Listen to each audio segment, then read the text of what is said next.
Ah, Lyon, ses quais de Saône, sa basilique et ses spécialités gastronomiques, dont la fameuse praline rose. Alors, la praline rose, comment c'est fait? Rendez-vous à la maison de la praline, dans la Loire, pour le savoir. La matière première, évidemment, c'est l'amande. Une amande qui est enrobée de sucre coloré, comme on va le voir. D'abord, les amandes, de France, d'Espagne ou d'Italie, sont torréfiées. Puis Max prépare un sirop de sucre dans lequel il incorpore un colorant naturel rouge à base de cochenille. Puis les amandes sont enrobées progressivement de ce sirop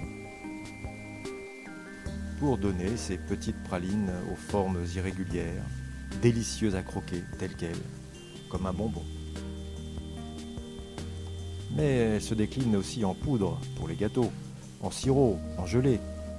Et les gourmands incorporent aussi les pralines dans la brioche. Le chocolatier François Pralu de Roanne en fabrique une très réputée, à partir de ses propres pralines roses. D'abord, les pralines sont concassées en petits morceaux, qui sont incorporés dans une abaisse de pâte à brioche. Une boule est formée et bien malaxée. Et au sortir du four, la praluline est un pur régal que les connaisseurs dégustent légèrement tiède. Mais la praline rose sert principalement à fabriquer de succulentes tartes.